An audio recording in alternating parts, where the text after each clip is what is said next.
Alors, bonjour mes gens, heureux de vous retrouver après un si long moment.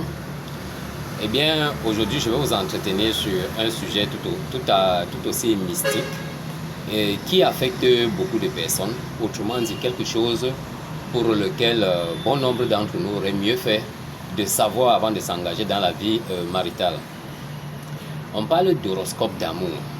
Vous savez, ou alors vous êtes sans ignorer, le nom que nous portons a une valeur symbolique, c'est-à-dire qu'on peut déchiffrer, on peut obtenir des codes, on peut obtenir le langage du destin au travers de ces noms. Ces noms ont des significations.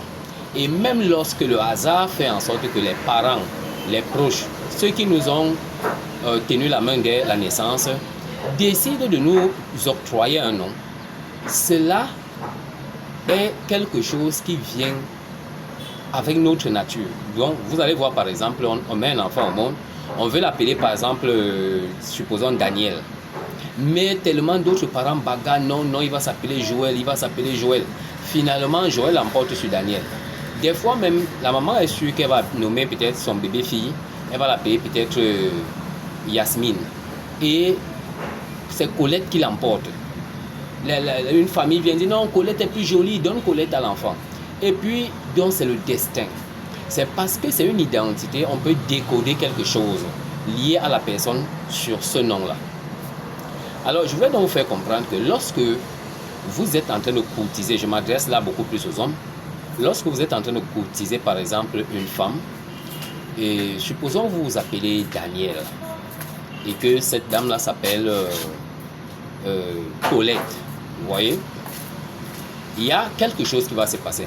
Bien entendu, sachez que si vous avez, vous avez plusieurs prénoms, vous devez tenir compte de vos différents prénoms, de tous vos prénoms. Si elle aussi elle a plusieurs prénoms, vous devez tenir. Alors le calcul qu'on va faire est un calcul très simple. Enfin, on va chercher à savoir si Daniel et Colette, leur relation est bonne pour... non, je vais prendre des noms un peu plus simples, facilement, parce que je ne travaille pas avec des supports. Je vais prendre René et Anne. Voilà, René et Anne, ça c'est très simple, très bien. Alors, on va chercher à savoir si entre René et Anne, la relation est faite pour être de l'amitié pure et simple. C'est-à-dire, ils peuvent s'entendre comme des amis. Et si jamais ils essayent d'aller un peu plus loin, ils verront du feu. Tandis que nous allons également voir qu'il peut arriver qu'ils soient faits l'un et l'autre pour le mariage. Il peut arriver qu'ils soient faits pour l'amitié, pour l'amour. L'amour, genre coup de foudre, le style d'amour fou, mais avec difficulté de se responsabiliser. Et que, excusez-moi, je vous en prie. Et qu'il peut aussi arriver que ces gens-là soient faits, je peux dire même que ce soit la haine qui prédomine. Donc voilà donc 4 choses que nous allons observer. L'amitié,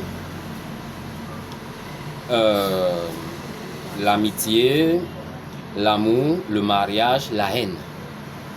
Bien, il faut déjà que j'explique ce que signifient ces 4 termes. Quand on parle de l'amitié, c'est un peu le genre de relation dans lequel l'homme aime la femme et la femme n'aime pas l'homme en retour. Et que la femme passe son temps à accepter cette relation, à la faire perdurer juste parce qu'elle reçoit des présents, juste parce qu'elle a des promesses, juste parce que peut-être elle est dupée. On essaie de la corrompre ou de la tromper avec quelque chose. Mais qu'en réalité, si ça ne dépendait que d'elle, elle préférait être avec quelqu'un d'autre. Ça, c'est l'amitié. L'amour, c'est le cas où la personne, la femme, aime le gars. Elle aime brutalement le gars. Elle est même prête à perdre la raison pour lui. C'est-à-dire qu'elle va faire des choses incroyables juste pour lui. Mais la relation là ne peut pas devenir un mariage. Nous allons avoir le cas du mariage. C'est une relation dans laquelle les deux vont bien s'en sortir en tant qu'un couple au foyer. Mais s'ils veulent vivre seulement l'idylle, les trucs de love story, ça ne tient pas. Parce qu'il faut savoir que le mariage, lui, il a ses canons qui n'ont rien à voir avec les histoires d'amitié et consorts. Voilà. C'est beaucoup plus le système occidental qui fait croire aux gens en fait que dans le mariage, les choses fonctionnent exactement comme les histoires d'amour, de jeunesse. Voilà. On parle maintenant au cas de la haine, qui est toujours une sorte d'amour, mais avec des réserves. Et le genre d'amour que si on veut faire perdurer, à la longue, on va écoper. Donc, nous avons planté le décor pour voir dans les 4 variantes donc de ce que notre horoscope d'amour va nous donner. Maintenant, vous allez prendre le nom René. On ne tient pas compte des accents. S'il y a les accents, la lettre demeure la lettre. C'est-à-dire que si je prends René, René s'écrit R-E-N-E, accent aigu. Donc, le E qui n'a pas l'accent, le E qui a l'accent, tout ça c'est la même chose. Anne, Anne s'écrit A-2-N-E. Alors, qu'est-ce que je vais faire? Je vais éliminer les lettres qui se répètent chez René et chez Anne. Vous avez déjà compris, c'est les lettres N et E. Chez René, on a R qui va rester. Ça fait déjà 1, n'est-ce pas? Ça fait 1. On a N, N et E qui vont... On a E, N et E qui vont être éliminés. Chez Anne, il y a A qui va rester. Ça fait déjà 2. N, N et E vont être éliminés parce que les N se retrouvent chez René et se retrouvent chez Anne. Les E se retrouvent chez René et se retrouvent chez Anne. Donc ça fait 2 lettres qui restent. Vous voyez? Alors, notre horoscope d'amour est aligné comme suit. On a premièrement amitié. Ensuite, on a amour. Ensuite, on a mariage. En 4e position, on a haine, la haine. Donc, si votre calcul tombe sur 1, ça donne l'amitié. Je vous ai déjà expliqué ce que c'est. Si vos calculs tombent sur 2, ça donne l'amour. Si ça tombe sur 3, ça donne le mariage. Ça tombe sur 4, ça donne la haine. Maintenant, continuons. Si ça tombe sur 5, on revient à l'amitié. Sur 6, amour. 7, mariage. 8, haine. On recommence. 9, amitié. 10, amour. 11, mariage. 12, haine. Donc, c'est toujours comme ça que ça tourne. Vous voyez un peu. Donc, nous avons calculé René et Anne.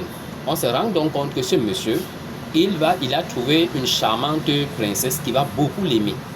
Donc, de ce fait, par exemple, lorsque vous courtisez une femme, vous pouvez savoir si avec celle-ci, je peux construire un bon foyer. Il faut savoir que celle qui, ça tombe en 3 ou en 7, c'est-à-dire les gens du mariage, là, elle peut ne pas te montrer qu'elle t'aime. Mais elle est la bonne femme de foyer que tu dois tout faire pour conserver, pour conquérir et conserver. Bien entendu, on ne dit pas que les autres femmes, tu ne peux pas les épouser. Mais tu peux les épouser en sachant au moins à quoi t'en tenir. Tu sauras qu'avec celle-ci, c'était haine. Donc à tout moment, elle peut changer. À tout moment, elle peut... Excusez-moi. À tout moment, elle peut changer d'attitude et tu devras faire avec. N'est-ce pas? À tout moment, elle peut changer d'attitude et tu devras faire avec. Il faut savoir peut-être que cette relation, c'est toi qui as beaucoup aimé. Et puis, ce n'est pas une relation dans laquelle la responsabilité va vite s'enraciner. Ça sera une amour, allons danser, allons boire, voilà. Donc, il faut comprendre où tu es en train d'aller. Mais ici, quand tu tombes sur 3, sur 7, sur 11, voilà, tu es dans le mariage. Si tu tombes sur 2, sur 6, etc., tu sais que tu es dans une relation d'amour. Si tu tombes sur une relation comme 1, 5 et consort, ça c'est le matérialisme. On va seulement te plumer et puis bon, on va te laisser rentrer. On va te laisser rentrer sans plume, quoi. Voilà, donc voilà à peu près comment ces choses fonctionnent. À partir de maintenant, donc vous êtes averti. Si vous êtes derrière une femme, vous n'avez plus à dire oh la femme là me trimballe depuis des années. Vous savez déjà à quoi vous en tenir. Vous savez déjà à quoi vous en tenir. L'horoscope des noms, disons à 99%, à 99,9% des cas, ça marche. Sauf qu'il y a des cas, par exemple, vous savez, il y a des gens qu'on leur a affecté des noms qui ne leur correspondent vraiment pas. C'est-à-dire, il y a des gens, ils ont un nom, mais on ne l'appelle jamais avec ce nom. Là, ça commence à montrer que ce nom ne correspond pas vraiment à ses énergies. Et généralement, si on ajuste le nom de quelqu'un, vous prenez le nom qui est ajusté. Ça veut dire par exemple que si quelqu'un s'appelle Thomas, et les gens aiment souvent dire Thomson, un exemple, si vous appelez Thomas et que parfois et que depuis très longtemps, peut-être le bas âge, on vous appelle toujours Thomson, calculez avec Thomas et calculez également avec Thomson. Et regardez si les deux sont positifs pour vous. Excusez-moi, je vous en prie. Pardon. Et regardez toujours si les deux sont tous positifs pour vous. Si vous remarquez que Thomas est négatif et Thomson est négatif, fuyez seulement. Qu'est-ce que j'appelle négatif? Les cas que j'appelle négatifs, c'est les cas 1 et les cas 4. Donc quand je dis 1, c'est aussi 5, c'est aussi 9. Vous voyez? Quand je dis 4, là où il y a la N, c'est 4, c'est 8, c'est 12, etc. Donc si vous tombez plutôt dans ces cas, il vaudrait mieux vous abandonner la relation. Sauf si vous aimez, bon, vous savez, il y a des gens qui, quand ils aiment, ils sont prêts à tout. Hein. Vous avez entendu les histoires d'amour vraiment incroyables. Quand les gens sont amoureux, ils font tellement de choses. Si c'est ce type de cas, il n'y a pas de souci. Vous allez, mais vous savez que vous marchez par exemple sur les épines. Vous devez faire beaucoup attention. Très bien. La personne également peut mûrir et se responsabiliser. Ça aussi, c'est faisable parce que la conscience de l'être humain évolue. Étant donné que sa conscience évolue, la personne peut, à un moment donné, répondre beaucoup d'un non, à un moment donné, répondre moins. Mais dans tous les cas, en ayant calculé, vous êtes déjà averti sur le fait que ça peut être ceci, comme ça peut être cela. Donc, voilà ce que je tenais à partager avec vous, les amis. Nous allons nous retrouver très prochainement pour faire encore pour traiter d'autres sujets plus évidents. Des sujets qui se posent à nous, des sujets de connaissances. Vous savez que nous sommes ici. C'est une chaîne de connaissances. N'est-ce pas? C'est une chaîne de connaissances, les amis. C'est une chaîne de connaissances. Nous sommes là pour partager la connaissance. Et j'attends des questions. Si vous avez des questions sur la spiritualité, sur la connaissance, alors vous êtes au bon endroit. Posez ces questions en commentaire. Et également en commentaire, en description, vous avez mon adresse. Et puis, ceux qui veulent me joindre particulièrement peuvent le faire tout simplement. Voilà, sur ce, nous allons prendre congé. Et puis, à nous revoir prochainement.